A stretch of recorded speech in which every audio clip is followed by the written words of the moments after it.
probably persistence out of the five is probably freaking important. But hopefully that is 25 years with all my years of business. I think I cliff noted it for you a little bit. Welcome to Unstoppable Podcast with Harry Sardinas, inspiring conversations with influential millionaires, investors, thought leaders, entrepreneurs who are making a massive difference with their innovative products and services, and sharing the challenges and the wisdom of how they sold their first million. How would you like to make your first million?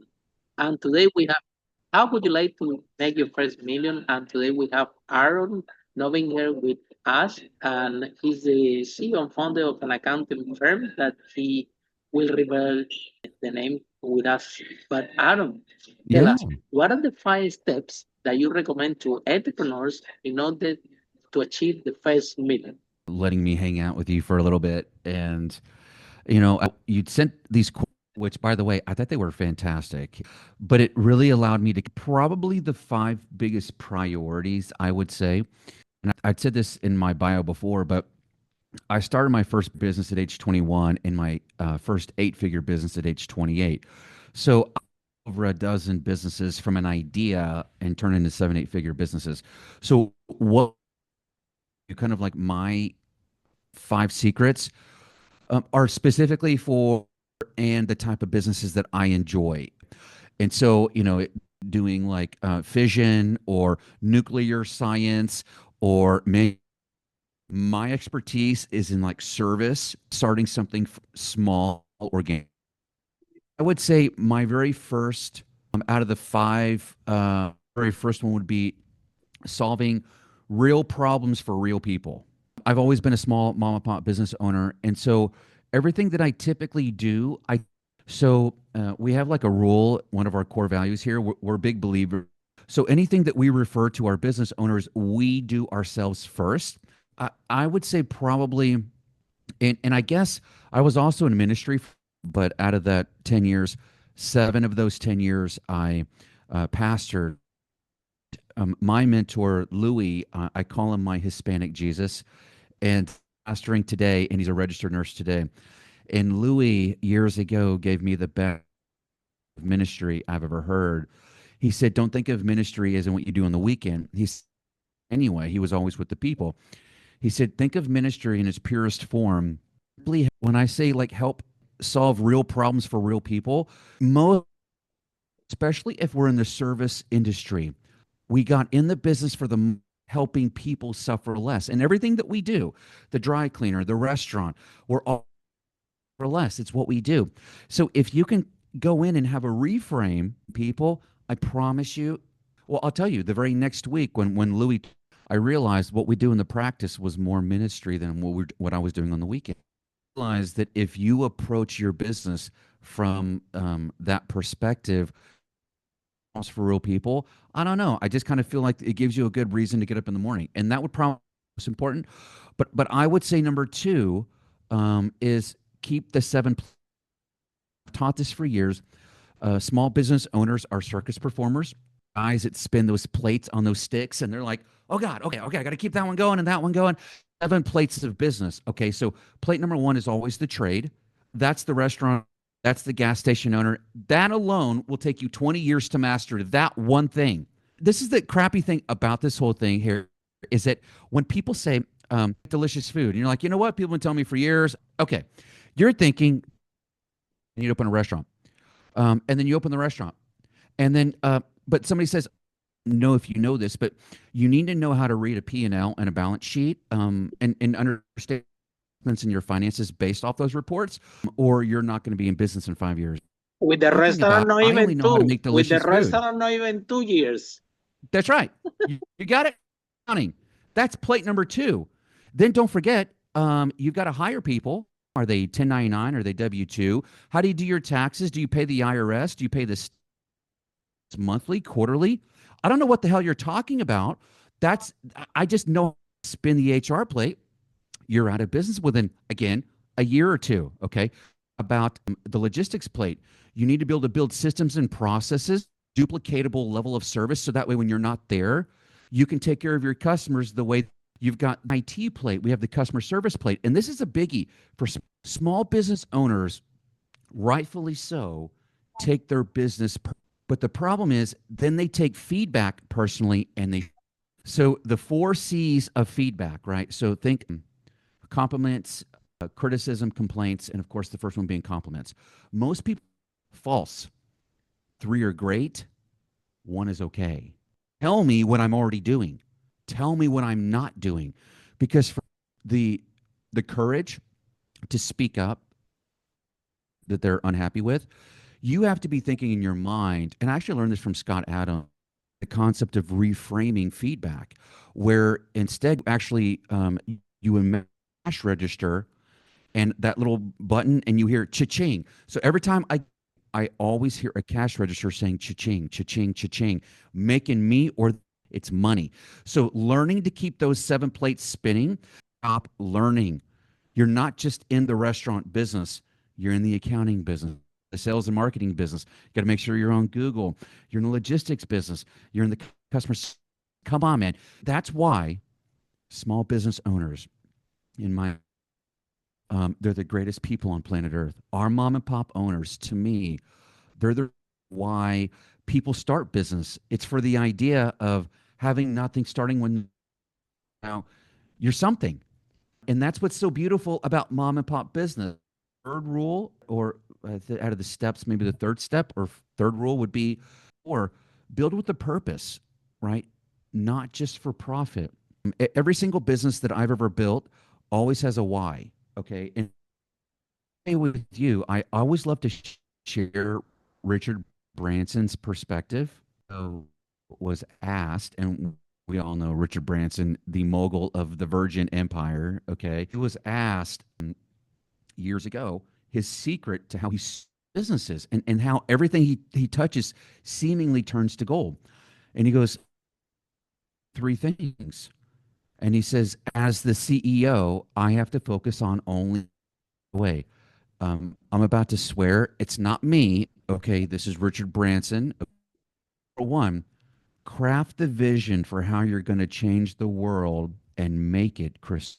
Build with a purpose, not just for profit. Okay. Look at Elon Musk. There's nothing he changing the world.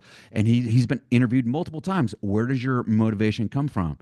Either we do or die trying. There's nothing in between. Okay. Find the best GD people in the world, sell them on that vision, find people that get excited about what you're doing and resources to do their job better than anyone else in the world and get the hell out of their way.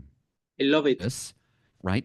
Find the best people and give the best people the resource manage and get the hell out of the way, right? My fourth rule, don't try to scale chaos. Business owners, and I spend half my week just coaching one of the few accounting firms that are have a strong part, and so their success is our success. They come first, but that's also by small business owners, not accountants. So they're our heartbeat. But thing small business owners struggle with is their idea to fix their cash flow problem is they always want to sell more. They way out of their problems. Okay. And the thing is you've got to build systems and this comes from my top 5 books in my life. For sure, my top 5 business books. The premise of the book is the most concept has always been the franchise business model, which is about building systems and processes. And his whole idea is that does millions a year to consistently deliver, but the business is being ran by kids. And it's because you build the system. Kids don't run the business. The systems run. When you put the fry in and hit the button, you wait till the button beeps and then you pull the fries out of the oil. It runs the business, not the people. Okay. Of 3. So if what you do has more than 3 steps, write it down. If you do this particular task more than 3 times, write it down. Think of your business as though you're franchising it, even though it might be a location of 1. Just be intentional. And I would say probably the fifth thing, the fifth step, you have to understand resistance by its nature is designed to, if what you're doing is just to make a buck, man, I promise you'll go find. Promise, bro. You have to understand how this thing works. When you've just starting a business, the bike ride, this crazy idea I had a few years ago across the country. If you decide, you know what, I'm going to a 4 month um, bodybuilding competition. The second you've decided, and I'm not saying wanting, I'm saying deciding, that is when resistance shows up.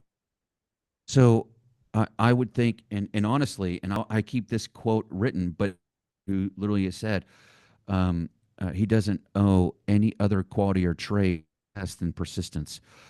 Persistence, by its nature, and I think that's probably the key. When you started this amazing podcast years ago, you're like, hey, I want to do this crazy thing, but I promise you fight whenever you want to start and create something beautiful and you want to help. Promise you, and this isn't like from a spiritual point of view, even though it's very. This is resistance. This is by its nature supposed to happen. It's a you've heard that saying, the coach only rides the players that they see the most potential. There's a book called The War of Art. Now there's another book called The Art of. But there's another book called The War of Art, and the whole premise is the concept to create something beautiful. And so, I promise you, it's so worth it. And like last year, I thought it was time, man. I didn't know it was going to be like this thing that I do every year, and it was halfway through last year. Like literally, I'm not kidding, Harry. Like halfway, my wife and we literally we bootstrapped this out of the back of our Prius. But last year, about halfway through, I think I figured out the purpose of this ride, and I was like, and she goes, rides. And I said, huh? Like, but I tell you, Harry, I had a heart scan done last year, and the car ride actually saved my life. Then full Apostle Paul. Like I get up every morning because I have thorns in my. And so for me, I wake up every day to try to help small business owners suffer less, these victims of these financial crimes, because they don't have voice. And so I voice of the voiceless. But I'm telling you, this stuff, man, easy ideas, watch out. Everything is going to against you. And the book, the art talks about, you have to understand, this is supposed to happen. It's by design. Things, if your mindset is that, I always think of the old from history, Cortez. He was famous for saying, when he would show up he would order his men to burn the ships. It was either or be conquered, but there is no retreat. And so for everything that we do, whether it's at the accounting firm or it's this bike ride or whatever it is, always done. And I always tell everybody, things just tend to happen with me because they become burdens, and it happens. And I always say, unless I'm D or C, unless I'm dead. So I would say, like, probably persistence out of the 5 is probably freaking important. But hopefully that is 25 years with all my years of business. I think I cliff noted it for you a little bit. Follow us for more interviews with world's most influential, audacious entrepreneurs that overcame challenges and adversity, providing you with the blueprint of how they sold their first million so you can grow your business exponentially.